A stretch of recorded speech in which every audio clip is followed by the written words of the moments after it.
দেখলাম না বলো।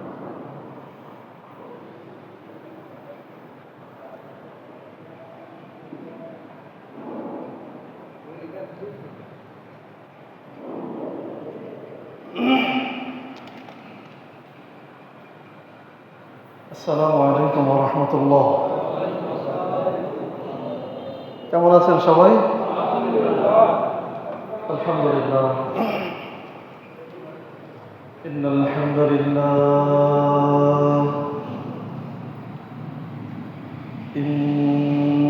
হামদুলিল্লাহ নাহমাদুহু ওয়া নাস্তাঈনুহু মান ইয়াহদিহিল্লাহু ফালা মুদিল্লা লাহু ومن يضلل فلا هادي له أشهد أن لا إله إلا الله وحده لا شريك له وأشهد أن محمدا عبده ورسوله أما بعد فإن خير الحديث كتاب الله وخير الهدي هدي محمد صلى الله عليه وسلم وشر الأمور محدثاتها وكل بدعة ضلالة وكل ضلالة في النار। মহান আল্লাহ সুবহানাহু ওয়া তাআলার দরবারে শুকরিয়া আদায় করছি। আল্লাহ রাব্বুল আলামিন আমাদেরকে দুনিয়ার সকল ব্যস্ততা দূরে ঠেলে দিয়ে শয়তানের যাবতীয় তৎপরতা ছিন্ন করে যথাসময় দূর দূরান্ত থেকে একত্রিত হয়ে জুমার সালাত আদায় করতে আসা তৌফিক দান করেছেন। এই জন্য সেই আল্লাহ তাআলার আলিশান দরবারে শুকরিয়া আদায় করে করছি আলহামদুলিল্লাহ। দরুদ প্রেরণ করছি মানবতার মুক্তির দূত রাহমাতুল লিল আলামিন, যিনি আমাদের রাহবার, যিনি আমাদের শিক্ষক, যিনি আমাদেরকে শিখিয়েছেন আল্লাহ সুবহানাহু ওয়া তাআলার ইবাদত কোন মাধ্যমে করে, কিভাবে করে আল্লাহ তাআলার সন্তুষ্টি অর্জন করা যায়। আমাদের সেই প্রিয় নবী, প্রিয় রাসূল হযরত মুহাম্মদের উপর আমরা সকলেই পড়ছি সাল্লাল্লাহু আলাইহি ওয়াসাল্লাম। আমরা আল্লাহ সুবহানাহু ওয়া তাআলার কাছে জান্নাতের উচ্চ মাকাম কামনা করছি আমাদের সেই সকল ভাই বোনদের জন্য যারা যুগে যুগে পৃথিবীর প্রান্তে প্রান্তে আল্লাহর জমিনে আল্লাহর দ্বীন প্রতিষ্ঠার জন্য নিজেদের সর্বোচ্চ সম্পদ জীবনকে উৎসর্গ করেছেন। আল্লাহ তাআলা তাদের শাহাদাতকে কবুল করুন। আল্লাহ তাআলা তাদেরকে যেন জান্নাতের উচ্চ মাকাম দান করেন, বলেন আমিন। আমরা আল্লাহ তাআলার কাছে কল্যাণ কামনা করছি আমাদের সেই সকল নর নারীর জন্য যারা এখন পর্যন্ত পৃথিবীতে আল্লাহর জমিনে আল্লাহর দ্বীন প্রতিষ্ঠার জন্য সচেষ্ট রয়েছে। আল্লাহ তাআলা তাদেরকে যেন দুনিয়া এবং আখিরাতে কল্যাণ দান করেন, বলেন আমিন। সম্মানিত উপস্থিতি, আজকে আমরা দুই অংশে খুতবার আলোচনা করব। প্রথম অংশে থাকবে জিলহজ মাসের ফজিলত ও আমল, আর দ্বিতীয় অংশে থাকবে কোরবানির ইতিহাস বা কোরবানির ইতিহাস থেকে শিক্ষা। প্রথমে আমরা জানব জিলহজ মাসের ফজিলত ও আমল। আমরা সবাই জানি আরবিতে 12টি মাস রয়েছে। মুহররম, সফর, রবিউল আউয়াল, রবিউল সানি, জমাদিউল আউয়াল, জমাদিউল সানি, রজব, শাবান, রমজান, শাওয়াল, জিলকদ, জিলহজ।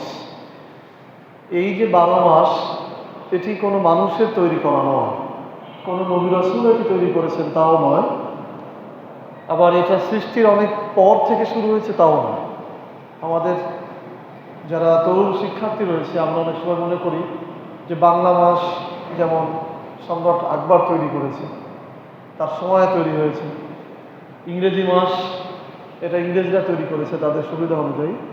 আরবি মাসও হয়তো এরকম শুরু হয়েছে, বিষয়টি তা নয়। মৌলিক বিষয় হচ্ছে আরবি মাস মূলত আল্লাহ সুবহানাহু ওয়া তাআলাই নির্ধারণ করেছেন। এর সময় কয় দিনের হবে, নাম কি হবে, এগুলো আল্লাহ সুবহানাহু ওয়া তাআলা নিজেই নির্ধারণ করেছেন। আল্লাহ তাআলা বলেছেন, ইন্না ইদ্দাতাশ শুহুর ইনদাল্লাহ ইসনা আশারা শাহরা ফি কিতাবিল্লাহ ইয়াওমা খালাকাস সামাওয়াতি ওয়াল আরদ মিনহা আরবাআতু হুরুম।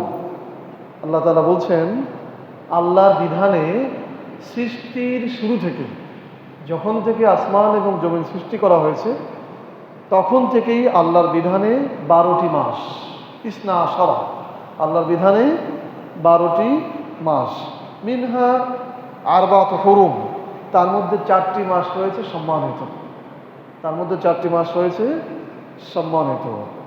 সূরা তাওবা আয়াত নম্বর 36। এই 12 মাসের মধ্যে সম্মানিত 4টি মাস হলো জিলকদ, জিলহজ, মুহররম আর রজব। জিলকদ, জিলহজ, মুহররম আর রজব, এই 4 মাসে যুদ্ধ বিগ্রহ পর্যন্ত নিষিদ্ধ। তাহলে আমরা জানলাম যে আরবি মাস আল্লাহ সুবহানাহু ওয়া তাআলা সৃষ্টি করেছেন।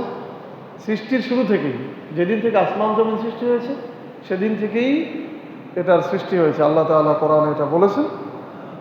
এবং এর নামকরণও আল্লাহ তাআলা করেছেন। 4টি মাস রয়েছে সম্মানিত মাস। আর বছরের শুরু মাস হচ্ছে মুহররম। আমাদের তরুণ যারা আছে তারা অনেক সময় বাংলা মাস বা ইংরেজি মাস সম্পর্কে খুব সচেতন, কিন্তু আরবি মাস সম্পর্কে খুব বেশি সচেতন থাকে না। তো আমরা যারা তরুণ প্রজন্ম রয়েছে আমাদের উচিত বাংলা মাস, ইংরেজি মাস আমাদের প্রয়োজন, পাশাপাশি জাতি হিসাবে, মুসলিম হিসাবে আমাদের আরবি মাসগুলোও জানা থাকা এবং এটা কখন কি হয় এ ব্যাপারে আমাদের সচেতন থাকা উচিত। তো যাই হোক, আমরা মূলত জিলহজ মাসের ফজিলত আলোচনা করব। এই জিলহজ মাসের ফজিলত হওয়ার পেছনের কারণ হলো, ফজিলত মানে হচ্ছে গুরুত্ব, সম্মান।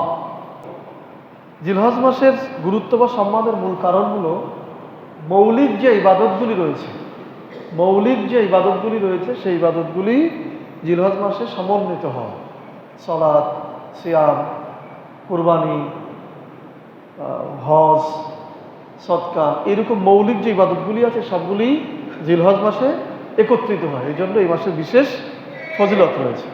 তো আমরা আজকে জিলহজ মাসের প্রথম যে 10 দিন, প্রথম 10 দিনের ফজিলত নিয়ে আমরা আলোচনা করব। প্রথম 10 দিনের গুরুত্বটা কি এবং এ মাসে এই দিনগুলোতে আমাদের কি কি আমল করা উচিত। জিলহজ মাসের প্রথম যে 10 দিন, এই 10 দিনের ব্যাপারে আল্লাহ সুবহানাহু ওয়া তাআলাও গুরুত্ব দিয়েছেন। আল্লাহ তাআলা বলছেন ওয়াল ফাজরি ওয়া লায়ালিন আশরি ওয়াশ শাফি ওয়াল ওয়াতর। আল্লাহ শপথ করেছেন ফজরের শপথ, ওয়া লায়ালিন আশরি, এবং 10 রাতের শপথ। এই যে 10 রাত, এটি মূলত এই যে জিলহজ মাসের যে প্রথম 10 দিন, 1 থেকে নিয়ে 10 তারিখ পর্যন্ত, সেই 10 রাতের কথা আল্লাহ তাআলা বলেছেন। ওয়াশ শাফি, জোড়ের কসম, বেজোড়ের কসম। আল্লাহ তাআলা গুরুত্ব বোঝাতে যে এই 10 রাতের বা এই 10 দিনের শপথ করেছে। তার মানে বোঝা যায় আল্লাহ তাআলা যেটার শপথ করবেন তার গুরুত্ব বেশি। তো এই 10 দিনের শপথ করে আল্লাহ তাআলা কথা বলেছেন, সুতরাং এই 10 দিনের বিশেষ গুরুত্ব রয়েছে। রাসূল সাল্লাল্লাহু আলাইহি ওয়াসাল্লাম বলেছেন আফজালু আইয়ামিদ দুনিয়া আইয়ামিল আশর, অর্থাৎ আফজালুল আইয়ামিদ দুনিয়া, দুনিয়ার মধ্যে শ্রেষ্ঠ দিনগুলি রয়েছে আইয়ামিল আশারা, অর্থাৎ এই জিলহজ মাসের যে 10 দিন, জিলহজ মাসের যে প্রথম 10 দিন, এই 10 দিন দুনিয়ার অন্য অন্য যত দিন আছে, সারা বছরের যত দিনগুলো রয়েছে তার থেকে শ্রেষ্ঠ দিন, তার থেকে শ্রেষ্ঠ দিন। রাসূল সাল্লাল্লাহু আলাইহি ওয়াসাল্লাম আরও বলেছেন মাল আমাল ফি আইয়ামিল আশর আফজালু মিনাল আমাল ফি হাযিহি, অর্থাৎ জিলহজ মাসের প্রথম 10 দিনের যে আমল, এই আমলের যে গুরুত্ব, এই আমলের যে মর্যাদা, এর সমমান অন্য কোনো দিনের আমল নেই। জিলহজ মাসের প্রথম 10 দিনের যে আমল, এই আমলের যে মর্যাদা, এইটার সমমানের মর্যাদাপূর্ণ আমল অন্য কোনো দিন নেই। বুখারী শরীফের হাদিস এটি। এখন এই 10 দিনে আমাদের করণীয়টাকে কি আমরা করতে পারি, কি আমল আমরা করতে পারি, সেটা আমাদের জানা দরকার।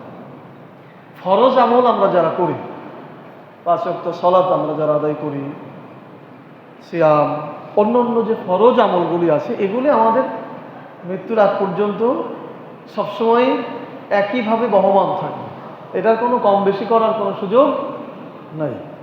তবে অতিরিক্ত আমল, এই যে অতিরিক্ত যে 10 দিনের অতিরিক্ত যে আমল, 9 দিন আমরা সিয়াম পালন করতে পারি।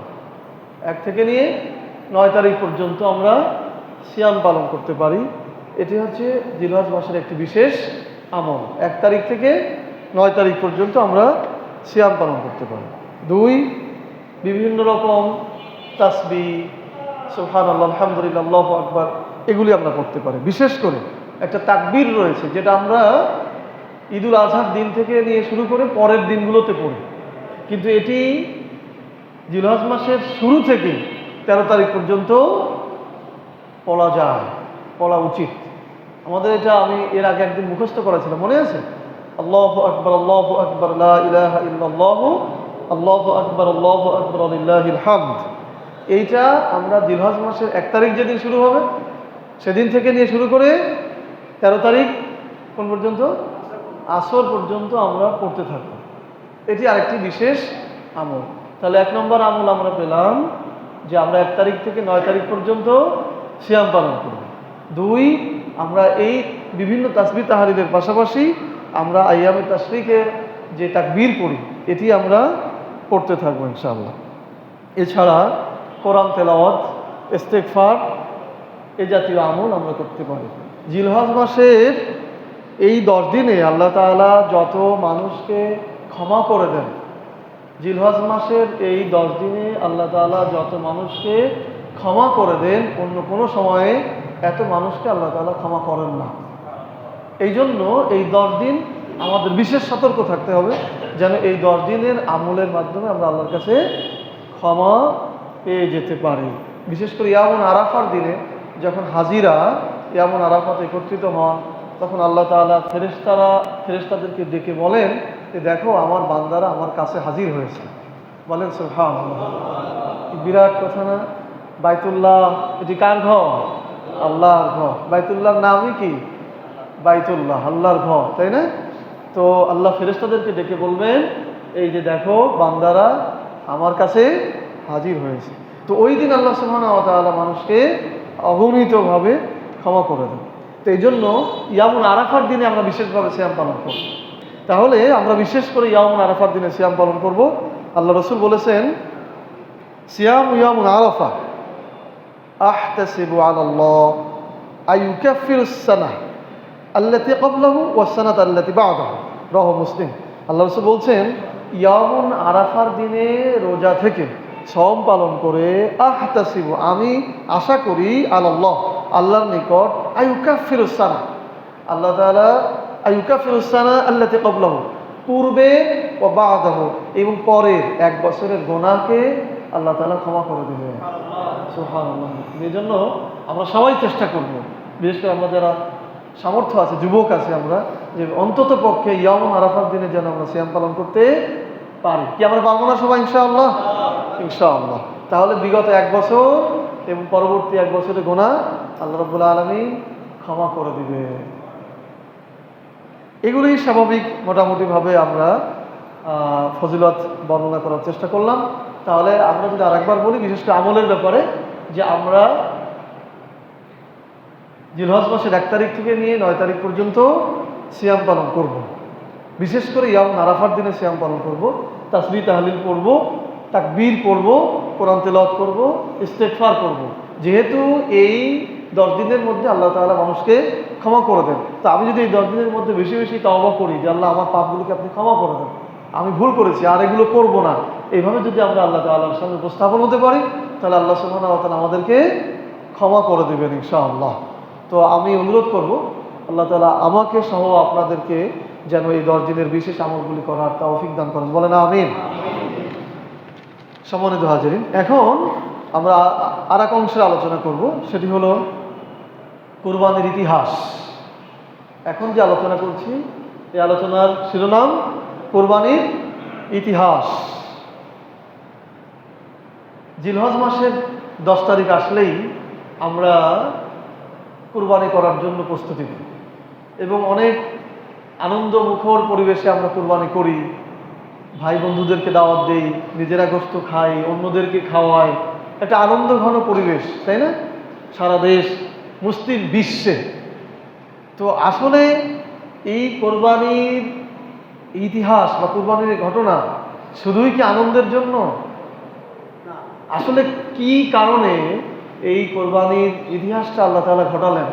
এই ঘটনাটা কেন ঘটালেন, আর সেখান থেকে আমাদের শিক্ষাটা কি, আমাদের কি করা উচিত, এই বিষয়ে আমরা একটু আলোকপাত করার চেষ্টা করবো ইনশাআল্লাহ। প্রথমে আমি আপনাদেরকে কোরআনের যে ঘটনা, সেটি আল্লাহ তাআলা কুরবানির যে ঘটনা কোরআনে আল্লাহ তাআলা যেভাবে বর্ণনা করেছেন, আমি আপনাদেরকে সেভাবেই বর্ণনা করে শোনাবো। অর্থাৎ আল্লাহ সুবহানাহু ওয়া তাআলার ভাষাই কোরবানির ইতিহাস। উম্মতে মুহাম্মাদের উপর যেই কোরবানি আবশ্যক, এটির সূত্রপাত হচ্ছে হযরত ইব্রাহিম আলাইহিস সালাম থেকে। উম্মতে মুহাম্মাদের উপর যে কোরবানি আবশ্যক, এটির সূত্রপাত মুহাম্মদ সাল্লাল্লাহু আলাইহি সাল্লাম থেকে, ইব্রাহিম আলাইহিস সালাম থেকে। এর পূর্বেও কোরবানি ছিল। আমাদের আলোচনার বিষয় হচ্ছে ইব্রাহিম আলাইহিস সালাম থেকে, যে ইব্রাহিম আলাইহিস সালাম থেকে কোরবানির বিষয়টি কি হলো। আমরা অনেকেই এটা শুনেছি, প্রতি বছরই আমরা এটা শুনি, এবং এটা শুনেই যেতে হবে কিয়ামত পর্যন্ত। কারণ আল্লাহ সুবহানাহু ওয়া তাআলা এই ঘটনাটাকে ইতিহাস করে রেখেছেন, পুনঃ যেন এটি আলোচনা হয়। ইব্রাহিম আলাইহিস সালামের এই জীবন ঘটনা প্রবাহ যেন বারবার আলোচিত হয়। এজন্য আল্লাহ তাআলা ইব্রাহিম আলাইহিস সালামকে কথা দিয়েছেন যে আমি তোমাকে ইতিহাস করে রাখবো, কাজেই এটি আলোচনা হবে।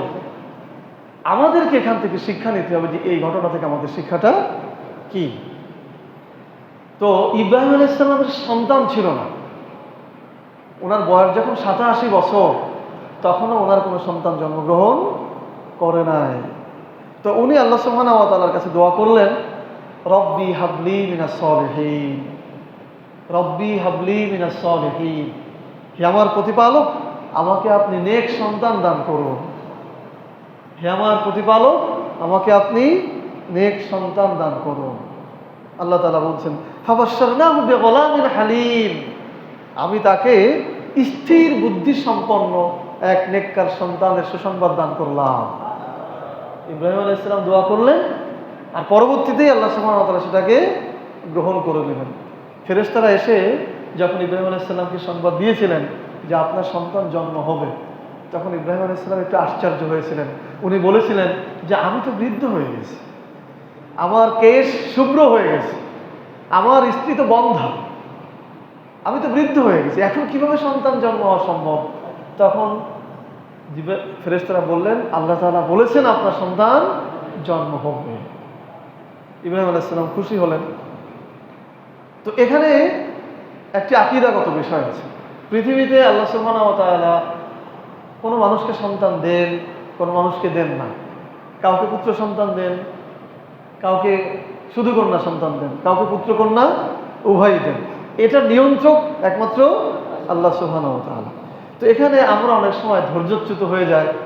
আমরা বিভিন্ন জায়গায় বিভিন্ন মানুষের কাছে ছোটাছুটি করি সন্তানের জন্য। আসলে আমাদের উচিত আল্লাহ তাআলার কাছে চাওয়া। কারণ বিশ্বাসটা এরকম হতে হবে, ইব্রাহিম আলাইহিস সালামের 87 বছর আর এক সন্তান 99 বছর। ইসহাক মানে দুইজনের দুই সময়ের বর্ণনা আছে, একটা হচ্ছে 87 বছর আর একটা হচ্ছে 99 বছর, মানে দুই সন্তান, ইসমাইল আলাইহিস সালাম এবং ইসহাক আলাইহিস সালাম।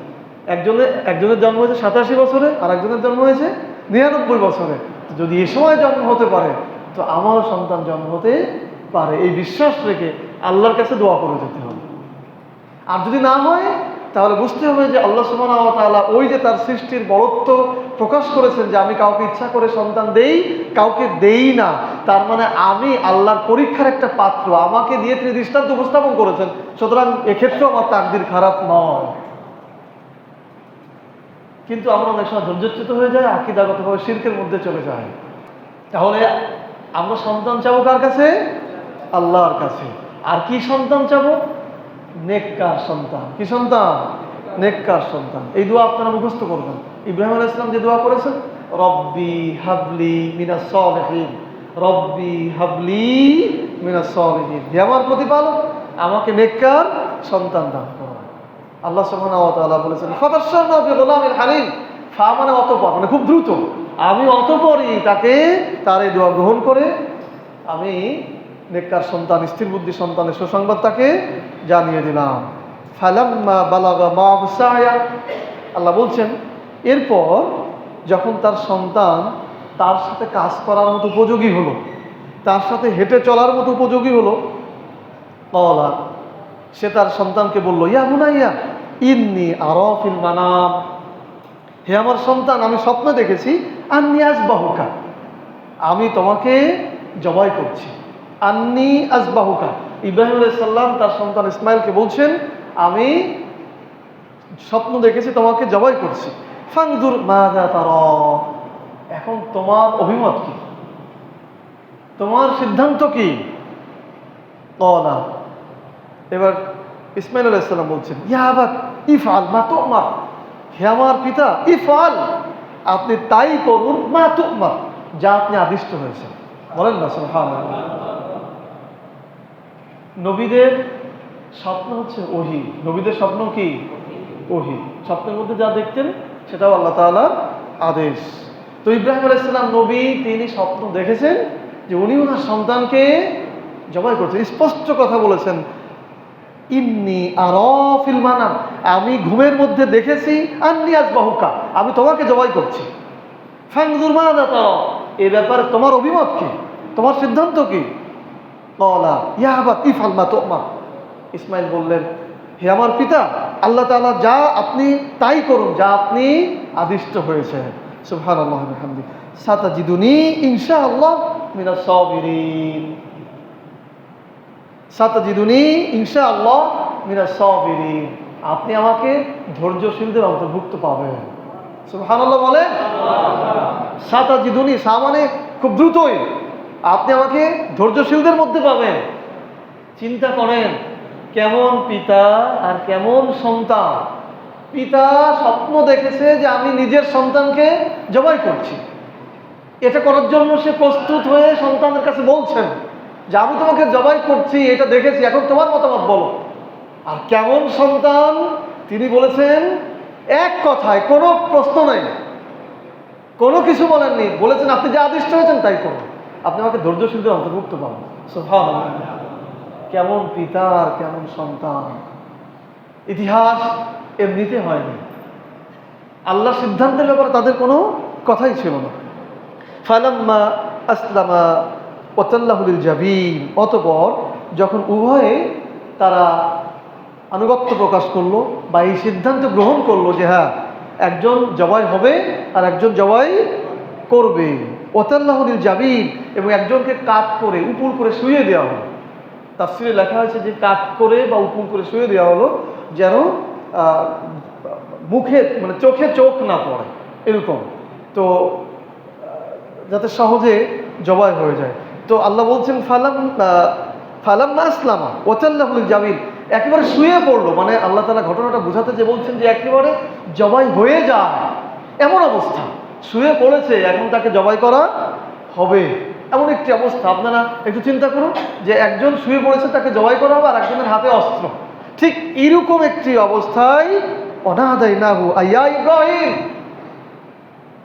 ঠিক এরকম অবস্থায় আল্লাহ বলছেন অনাদাইনাহু আইয়া ইব্রাহিম, হে ইব্রাহিম, আমি ইব্রাহিমকে ডেকে বললাম, হে ইব্রাহিম, কদ সাদ্দাকতা রুয়া, তুমি তো তোমার স্বপ্নকে বাস্তবায়ন করে ফেললে। বলেন না সুবহানাল্লাহ, তুমি তো তোমার স্বপ্নকে বাস্তবায়ন করে ফেললে। ওয়াফাদাইনাহু বিযিবহিন আযীম, আল্লাহ বলছেন আমি অতঃপর ওই জবাইটাকে পরিবর্তন করে দিলাম, জবাইটাকে পরিবর্তন করে দিলাম, দুম্বা বা ভেড়া, ওই দেশের যে ধরনের পশু ছিল সেটা দিয়ে আমি পরিবর্তন করে দিলাম। আর ওয়াতারাকনা আলাইহি ফিল আখিরিন, আর আমি এটাকে ইতিহাস করে রাখলাম পরবর্তীদের জন্য, এটাকে আমি ইতিহাস করে রাখলাম পরবর্তীদের জন্য। যত বছর ঘুরে ঘুরে এই জিলহজ মাস আসবে, তত বছর ইব্রাহিম আলাইহিস সালামের এই ত্যাগ, এই যে চূড়ান্ত আল্লাহর জন্য ত্যাগ করার যে সিদ্ধান্ত, এটা পুরো পুরো আলোচনা হতে থাকবে। এটাই হচ্ছে কি ইতিহাস। আল্লাহ সুবহানাহু ওয়া তাআলা বলছেন সালামুন আলা ইব্রাহিম, সালামুন আলা ইব্রাহিম, ইব্রাহিমের উপরে সালাম, ইব্রাহিমের উপরে শান্তি বর্ষিত হোক। আপনারাও পড়েন আল্লাহুম্মা সাল্লি আলা ইব্রাহিম ওয়া আলা আলি ইব্রাহিম, আরেকবার পড়েন আল্লাহুম্মা সাল্লি আলা ইব্রাহিম ওয়া আলা আলি ইব্রাহিম ইন্নাকা হামিদুম মাজিদ। সূরা সাফফাত আয়াত নম্বর 100 থেকে 109। তাহলে এই আয়াতগুলির মধ্যে আল্লাহ সুবহানাহু ওয়া তাআলা কুরবানির যে ইতিহাস, যে প্রেক্ষাপট, সেটি এখানে বর্ণনা করেছেন। এখন ইব্রাহিম আলাইহিস সালাম ও ইসমাইল আলাইহিস সালামের জবের এই ঘটনাকে কেন্দ্র করে উম্মতে মুহাম্মাদীকে আল্লাহ তাআলা কি শিক্ষা দিতে চাইলেন? ইব্রাহিম আলাইহিস সালাম এবং ইসমাইল আলাইহিস সালামের যে ঘটনা, কুরবানির ঘটনা, এই ঘটনাকে কেন্দ্র করে উম্মতে মুহাম্মাদীকে কি শিক্ষা দিতে চাইলেন? কুরবানির শিক্ষা মূলত কি? কুরবানির মৌলিক শিক্ষা হলো, খুব মনোযোগের সাথে আমাদের তরুণ ভাই যারা আছে তাদের শুনতে হবে, কুরবানির মৌলিক শিক্ষা হচ্ছে আল্লাহর জন্য যে কোনো কিছুর ত্যাগ স্বীকার করতে প্রস্তুত থাকা। সংক্ষিপ্ত উত্তর, কুরবানির শিক্ষা হচ্ছে আল্লাহর জন্য যে কোনো কিছু ত্যাগ স্বীকার করতে প্রস্তুত থাকা। এটি হচ্ছে কুরবানির শিক্ষা। এজন্যই আল্লাহ সুবহানাহু ওয়া তাআলা ইব্রাহিম আলাইহিস সালাম এবং ইসমাইল আলাইহিস সালামকে দিয়ে এই ঘটনা ঘটিয়েছেন, যে পিতাদেরকে বুঝিয়েছেন, দেখো পৃথিবীর মধ্যে সব থেকে আপন, সব থেকে ভালোবাসা, সব থেকে আদরের কাছের সন্তান, তাও আবার 87 বছর পরে যেই সন্তান জন্ম নিয়েছে, সে যখন মাত্র হাঁটতে শিখেছে, যখন তার চেহারার সৌন্দর্য বৃদ্ধি হতে শুরু করেছে, ঠিক এ সময় শুধু আল্লাহর আদেশ পালনের জন্য, শুধু আল্লাহকে সন্তুষ্ট করার জন্য নিজের সন্তানকে নিজে হাতে জবাই করে দিয়েছে। সুবহানাল্লাহ। এই ত্যাগ, এই মহাত্যাগ এক বিরাট ব্যাপার। এখান থেকে তোমরা শিক্ষা গ্রহণ করো। উম্মতে মুহাম্মাদীকে আল্লাহ তাআলা বোঝাচ্ছেন। আবার ইসমাইল আলাইহিস সালামকে দিয়ে বুঝিয়েছেন, তোমরা যারা তরুণ যুবক মুসলিমরা রয়েছে, তোমরা দেখো আল্লাহ সুবহানাহু ওয়া তাআলার আদেশ মানতে যে ইসমাইল আলাইহিস সালাম এখনো সে ওই রকম বয়সে উপনীত হয়নি, তার মধ্যে বিন্দুমাত্র কোনো ভয়ের প্রকাশ আসেনি। সে কোনো প্রশ্ন করেনি, সে কোনো যুক্তি তোলেনি। সে বলেছে, আপনি যে আদিষ্ট হয়েছেন আপনি তাই করুন, মানে আমাকে জবাই করুন। আল্লাহ তাআলা আদেশ দিয়েছেন, এই আদেশের বাইরে যাওয়ার কোনো সুযোগ নেই। তাহলে এই যে প্রশিক্ষণ, যে আল্লাহর জন্য ত্যাগ স্বীকার করতে হবে, সেটা যদি নিজেকে দিয়েও হয় তবু আল্লাহর জন্য উৎসর্গিত হতে হবে। তাহলে এটাই হচ্ছে কুরবানির মৌলিক শিক্ষা। এইটা না যে আমরা শুধু কুরবানি করে গোশত খাবো, আনন্দ করব, এইটা আসলে কুরবানির মৌলিক শিক্ষা নয়। তাহলে কুরবানির মৌলিক শিক্ষা হলো আল্লাহর জন্য যে কোনো কিছু দিতে প্রস্তুত থাকা। যদি আল্লাহ সুবহানাহু ওয়া তাআলা আমাদের কাছে অর্থ চান আল্লাহর দ্বীনের জন্য, আল্লাহর দ্বীন প্রচার প্রতিষ্ঠা রক্ষার জন্য, তাহলে আমাদেরকে কোনো প্রশ্ন ছাড়াই অর্থ দেওয়ার ব্যবস্থা করতে হবে। এটা একটা প্রশিক্ষণ। আল্লাহ তাআলা যদি আমাদের কাছে আমাদের জীবন চান, তোমার আল্লাহর দ্বীন প্রতিষ্ঠার জন্য এখন কিছু জীবনের প্রয়োজন, তাহলে আল্লাহর দ্বীন প্রতিষ্ঠার জন্য আমাদেরকে জীবন দিতে হবে। এটাই কুরবানির শিক্ষা। আরেকটি কথা মনে রাখা দরকার, কুরবানি তো 1 বছর কবুল হলেই হয়ে যেত।